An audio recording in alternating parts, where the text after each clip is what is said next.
Hello everyone, I'm ImKibitz and welcome back to Satisfactory, where last time we got to chewing trains all over the place, gathering all manner of materials into our slab, which is our biome-spanning industrial project where we're going to automate our final space elevator part. And now we pretty much have all of the stuff we need to actually start on the factory project, except for one thing. Two things, actually. Water, which I wish we could just harvest out of the sky, that would be very convenient, but also Caterium. And we're gonna need some drones and other infrastructure to make that happen. But before we get into all that jazz, fun fact about uranium and plutonium fuel rods. Did you know that they can fuel vehicles? You better believe it. And you might be wondering, but Kibs, aren't you going to have like nuclear waste or something inside the truck? The answer is no. It's gone. Gone to the void. In fact, you can get rid of the truck itself now, and that's it. No more nuclear fuel rod, no nuclear waste. You can extract the energy without having to worry about any of that. So, it's not really the best idea to, power trucks and vehicles with nuclear material because it's a little spicy. Plus, to fuel the truck itself, it also require like a nuclear fuel dump. But we're having fun here, right guys? Right. So we're probably gonna include some of this kind of stuff in our projects today. But we'll get to that later. Right now, we're gonna take a quick left turn and we're gonna drive up that hill to gather some sippy drink. Oh, I'm sorry. Because we are going to need 3,600 water per minute in order to deal with all of our Caterium needs. We need all of the Caterium in pretty much this entire biome and more. And we're going to be using the pure Caterium ingot recipe to make it into actual ingots. That's gonna require, again, a lot of water. And not only can we get a ton of water from the top of the cliffs here, but also, since we're so high up, we can do the same water tower thing we did with the oil down there. But super quick explanation. Pretty much if you can bring all of your liquids to a higher point than the rest of your pipes, you don't need to worry about head lift anymore. So all this oil goes up there, stops, and then comes back down. And now so long as we keep the pipes lower than that point, we don't need to worry about head lift. For example, this pipe's going up this way, over here, up here, and it's able to fill these pipes and these containers. And with water all the way up there, oh, you better believe we're never gonna have to worry about head lift again. Very important though, I lied. If you watched the last episode where we did all this, I said that the valves stop head lift. They do not. You see, I was confused all these years because whenever you would put a pipeline pump down, the little indicator of head lift stops at the valves. So I was like, oh, well, if it stops there, then the valves stop head lift. Makes sense, right? Well, wrong. You can clearly see that the liquid is still moving and going past the valve. So yeah, learned something new. Didn't know that for years. So thank you in the comments for letting me know. And speaking of passing on wisdom, you probably didn't know this, but guess what? You can build water extractors on platforms if they're just barely underwater. As you can see, it's a little finicky, so you have to be a little careful. And you also might be wondering, who cares? Why would you care about building a water extractor on a platform?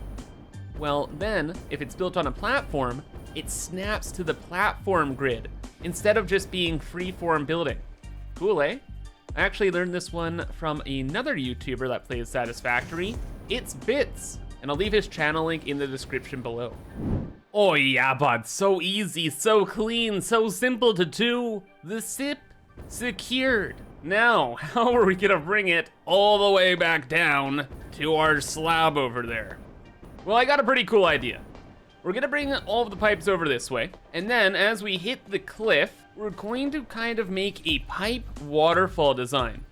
So we hit a cliffside, right? Then the pipes will obviously go down. Pipes will go all the way down until we hit another plateau on the cliff. Would you call this a plateau? We're calling it a plateau. And then, like a waterfall, we're gonna bounce off of that go to the next plateau, and go down some more until we finally reach our slab over there. And I'm hoping that once this whole thing is built, we're gonna have a kind of dynamic design that looks kind of similar to the rest of the biome. Plus, we're gonna have this Brutus structure juxtaposed with the waterfall there, and dude, that should be pretty neat. And bad news, starting things off, it's not looking the best, but I'm adding in even more blue to add some color here. So I have an extra pipe of 600 water per minute that I'm bringing down just for aesthetics. And then for even more blue, what if we got a wall here and then gave the pipes a little bit of a background? Oh, that's way better. Okay, good. Oh boy, okay, yeah, I was getting a little scared there, but it all worked out great. This is exactly what I was looking for. That wall behind saved the day. And even better, I added in an extra hyper tube to bring us up. Let's go. And once we reach the top, I have a hyper tube cannon that can launch us anywhere on the slab we need to go. And we need to go now to expand our road infrastructure. What? Okay, 1 second here.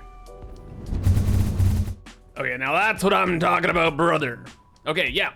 Next project, we have to expand the highways. We need more Caterium. There's Caterium that's just over on that hill there, which we can just belt, so that's no problem. There's Caterium over at the train station there that we got from somewhere over that way. And then there's Caterium over on that hill that we need to collect with a drone. And we need that new highway because the other Caterium node we need is over here in the swamp. So we're gonna belt that Caterium along our belt highways here, over there, and then up to there, we're gonna have a highway connect to. Now we could use a train and go chew, but I want more beep. And I don't want to die from a spider. Hello? Anyone? Hello? No? Let's get out of Dodge. Wait, what the heck? Gibbs, why you do this? Ah! Oh my gosh! Ah! Ah!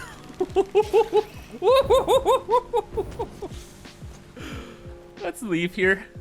All right, if we want to have a truck station here, we may as well build a bunch of truck stations and gather the quartz as well. If we're gonna have then a bunch of truck stations around here, over there too, our highway needs to, wow, dodge him, and then go this way. So we can build it over top of the train track, then straight through the minor and the hills here, underneath the new train track, and then we're pretty much clear. And if we look straight ahead, there's our road, baby. Easy. Having some blueprints really makes things simple. Just had to duck underneath the train track, and then I was finding things too simple. So instead of just going straight ahead, I took a left and went over to there now. But also, we can extend the road to go further this way, have the road go down, and have the Caterium dropped off somewhere over there next to our water, which makes a lot of sense. Now, as per usual, we get rid of the wildlife, and we just set up a new bunch of truck stations.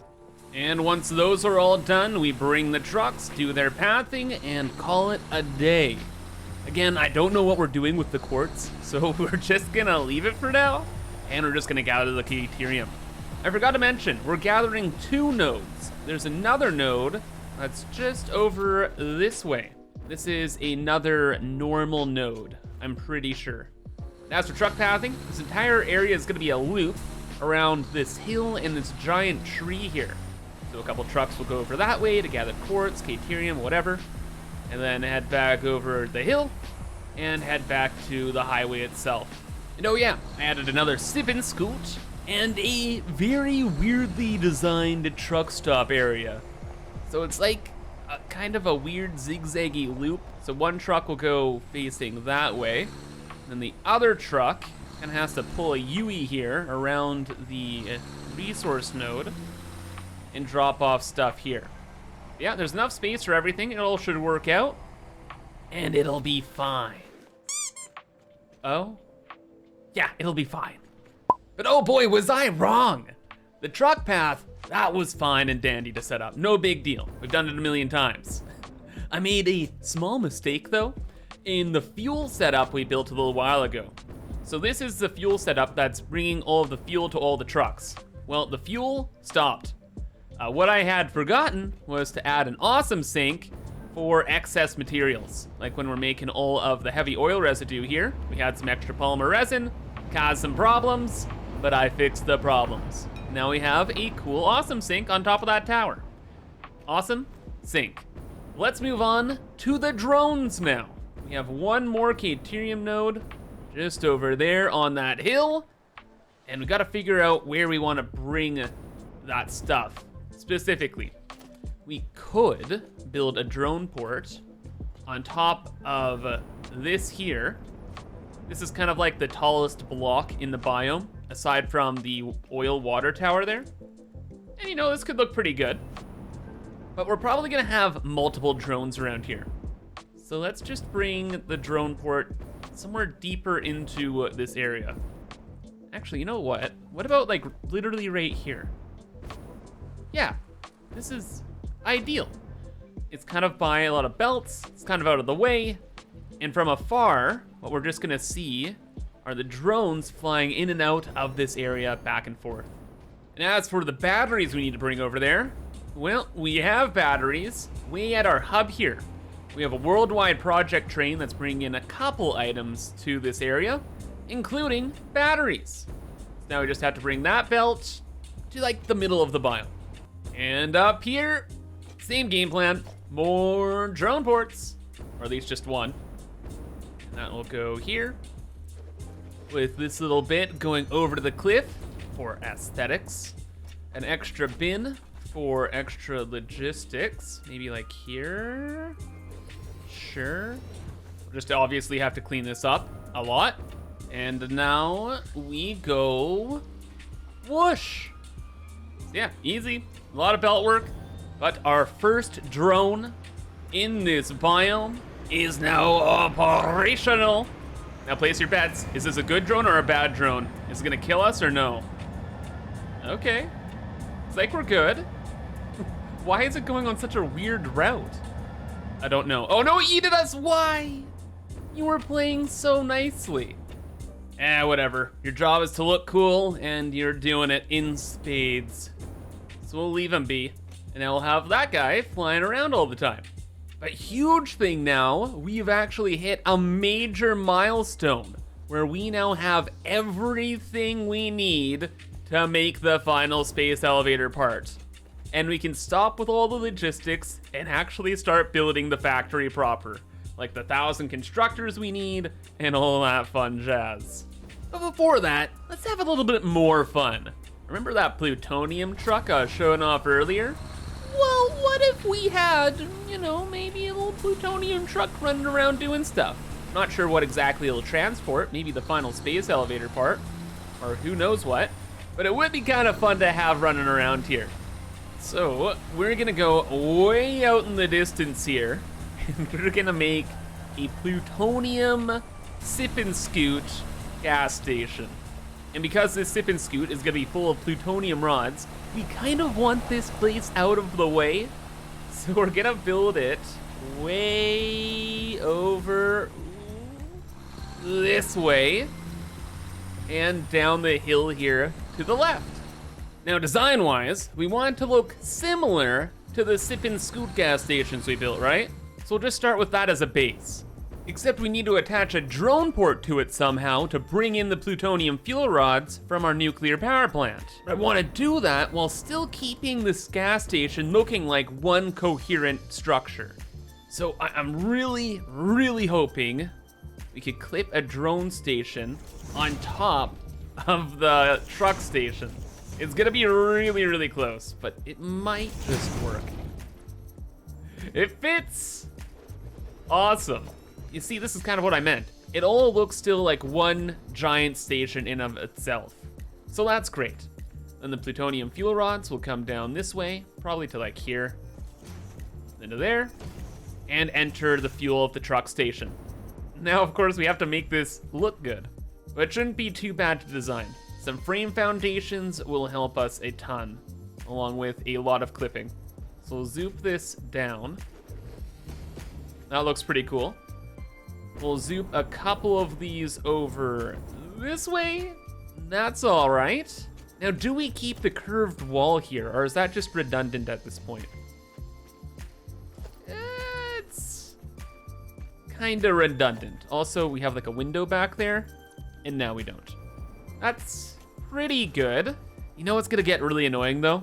When the trucks stop here for plutonium, this arm is gonna clip through the frame foundations. So maybe we don't do those frame foundations, but we do the big pillar frame foundations. Please. If only I could just nudge this into place. The dream. Update 8, please. Save us. Oh, we got it. We got it, come on, zoop down. Okay, it's fine, it's fine. And then zoop up. There we go, beautiful. I want it to look like it's actually in the drone port foundation, just to look like a real support there. And then at the top, we already have like a little platform there, so maybe we can extend on that.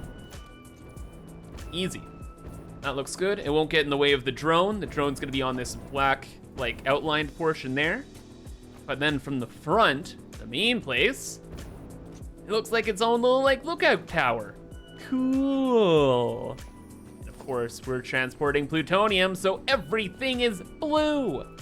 And hey, you know what? Simple design, but I think we pretty much got it.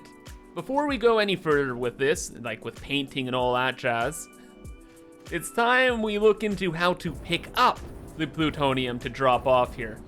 So it's time for our semi-annual pilgrimage to the nuclear power plant. So with all of the nuclear waste here, what we're doing is we're transforming that into plutonium fuel rods. And all those plutonium fuel rods can then be recycled in an awesome sink.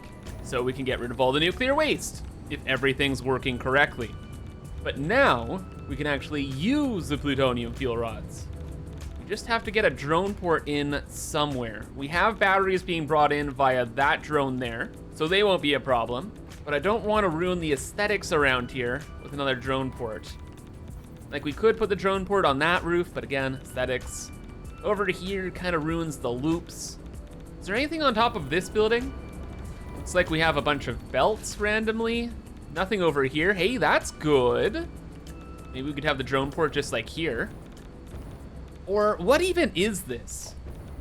We have this giant metal thing just on top. Is this used for anything, or is this like an aesthetic piece? It's an aesthetic piece, perfect. Now it is going to be a drone port. Oh man, but in a dream world, this doesn't clip with the belts over here. No way. Oh, dude, that looks so cool. It goes underneath the little lip thing. That's perfect. That's perfect. Can we bring these walls further in? We can. So it better fits with the rest of the design. Oh yeah, but this was meant to be. Wait, what's all this? Where's this go? It's just an empty space. What is this? No way. I think this is the plutonium. Oh my. Amazing. This is the plutonium line. This is where all the plutonium goes.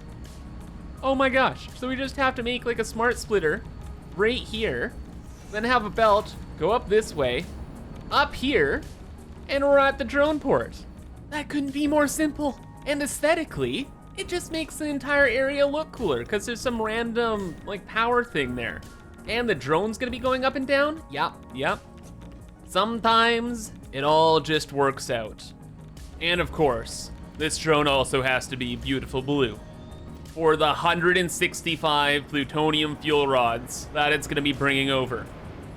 That is a dangerous little drone right there. But what's even more dangerous is my need for aesthetics. I have a plan, a terrible plan. I shouldn't do this, but I'm going to. So we're gonna need those couple plutonium fuel rods, a little bit of nuclear waste 1,000 should do. And then we need to do something kind of cursed. We're going to go and make plutonium waste. So all the plutonium we're making, we could feed into reactors to make power. But when you use the plutonium, you make plutonium waste, which is impossible to get rid of. So once we throw this in here, we will have permanent waste that is super radioactive with us forever. But man, oh man, look at all that power! Over 6,000 megawatts? Oh, you gotta love it. But no, we're not gonna have this for long. We just want the waste. AKA the forbidden spice.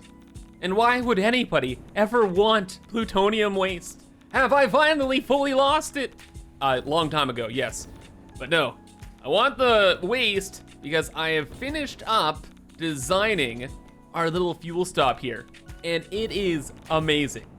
I added on a little garage called the Gamma Garage, and we have the Glow and Go fuel stop. But you know what it's missing? A couple little decals. So just off in the corner here, we're gonna have some plutonium waste just sitting there, a little bit of nuclear waste, maybe a fuel cell or two. Maybe can we stack in the back a couple more waste? Better believe it. And yeah, that just kind of finishes up the aesthetic. Doesn't that look awesome? It's so cute, but so deadly. And final finishing touches though, quickly brought the power in so this all worked. Reorganized these so they looked a little bit more aesthetic. And then in the interior, we're gonna be filling this up with as many filters as we possibly can in case of spooky stuff. All right. As for the truck, we're not gonna be using a truck. I lied. Instead, we are going to have a little sugar cube tractor running around, fueled by plutonium, just kind of wandering around this area, just for fun, just to be cute. This will keep some of the radiation kind of down, A, and B, maybe in the future we can transport the final space elevator part with this. So let's record our great journey. Oh, the Veep is so cute. I haven't used a tractor in years. I love it. And oh yeah, I don't think I mentioned this yet, but each fuel rod lasts 5.5 hours in a tractor or a truck. So this little guy is gonna be running around here forever, which is just fine by me because it's adorable. Only small problem is we're gonna have a radioactive little death ball traveling around the area, but it is the price I'm willing to pay. Anyway, that's gonna be all for now, so I hope you guys enjoyed and thank you for watching, but have a fantastic rest of your day, and bye-bye.